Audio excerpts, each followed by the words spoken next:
So a lot to say with this episode of Akame got killed. Before we even jump into that, I just got to stress something very deeply. Different from the manga doesn't always equate to bad.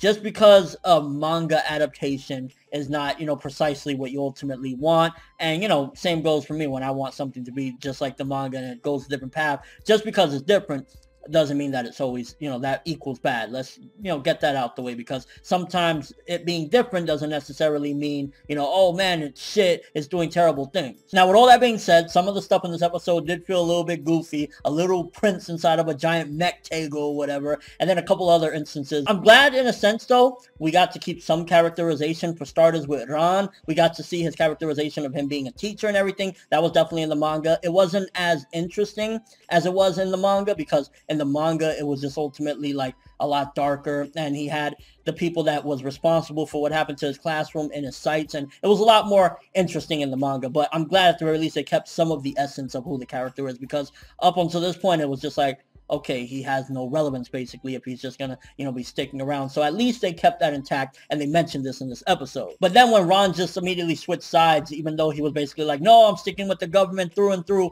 it was kind of, I guess, to signify that, the destruction that the Emperor is doing ultimately doesn't equate to following the law. So that's why he was helping the citizens and everything. Likewise with Wave. So in that aspect, you got to think, well, okay, they weren't exactly, betraying the Empire and going to help Night Raid. They were just doing what they felt was right, and they don't feel as though that's crossing the line. Although, when you look at the Emperor and that piece of shit minister, I beg to differ. And I ain't gonna lie, it was at times a little bit goofy with the giant mech with the little kid or whatever. And to be honest with you, that whole archetype definitely reminded me of Three Kingdoms with the Don Jao or something like that, I think his name is like this old guy that was controlling the little kid. And then with this one, when he becomes like the giant mech or whatever, it was funny for a certain instance, but then once it started getting towards the end of it, that's when it got a little bit more serious, and that was when I was like, okay, I went from kind of laughing at it to this is getting a little bit better than it was. It was like at first stagnant, and then it went, wow. Because you get to see a lot of people getting fucked up, and I like that it had a lot of awesome action in here. And why is it that the last few episodes, they decided to put all the possible budget that they had into them? It's like, you got the art and animation just looking gorgeous as ever. I'm like, I wish every episode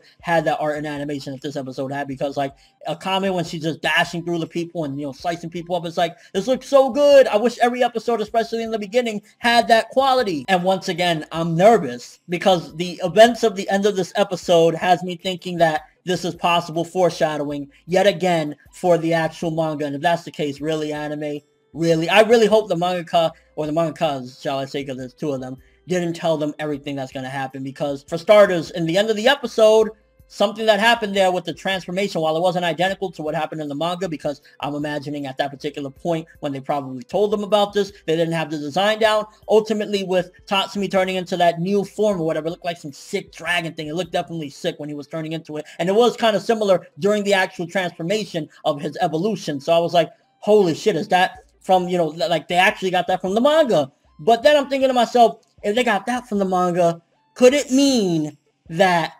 Tatsumi is gonna fucking die in the manga? Like, please don't tell me that they're spoiling the manga. But in all honesty, the way they did towards the end of the episode, that's when it started to get real good. In all honesty, the end of the episode definitely saved a lot of the episode, because it was kind of like having this hard to believe aspect of like this little kid, on a power trip, basically, oh, I'm the Emperor, this and that. But at the same time, he was causing chaos, and it kind of did, once again, go into the ideals of people, different, ideals, ultimately trying to meet the same goal, though. And I mean, between Tatsumi's transformation and his death at the end with saving all the people, while, again, it was kind of like on some Superman shit, he did die in the end, and it was pretty...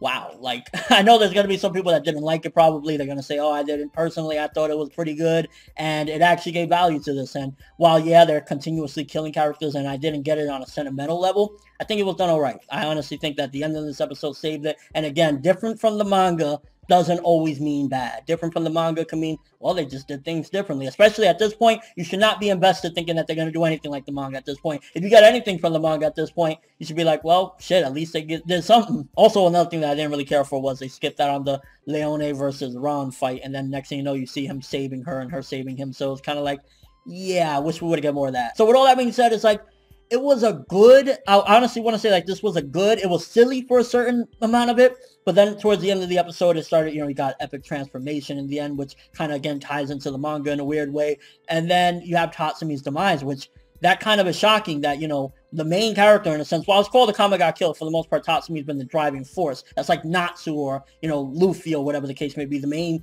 basically, dude doing everything dies. So it's like, while it's Akame got killed, he was the main character, and damn, no plot armor on no one. And that's one of the things I think that draws people to Akame got killed. While it's different, ultimately it's like, nobody's safe for next week's episode. I ain't gonna even lie. I don't give a fuck if it's different from the manga, if it's different from the manga, whatever the fuck you want to say. I am super duper trooper excited for next week, because it looks like Akame versus Esdeath, and that transformation where she looked all evil and everything. Because you gotta remember, at the end of this episode, the man that they cared for, while Akame cared for him more, probably in a sibling way, and Esdeath cared for him like, you know, she wanted to fucking ride his balls to, you know, kingdom come.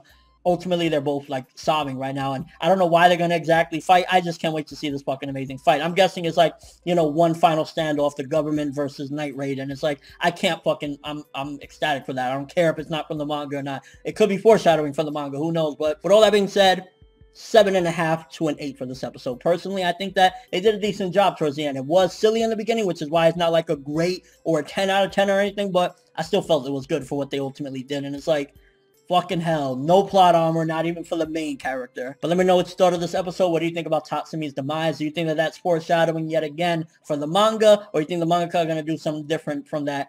And what do you think about next week's episode? I don't give a fuck. I am 10 out of 10 excited for Esdeath versus Akame. Let's fucking go. But that's all I have for this one. Thanks for watching. Hope you enjoyed. If you liked anything I had to say or enjoyed the video, drop me a like. I'd greatly appreciate it. And if you haven't subscribed, if you do so as well, that'd be awesome. I'm ForneverWorld, and as always, people, have an awesome day.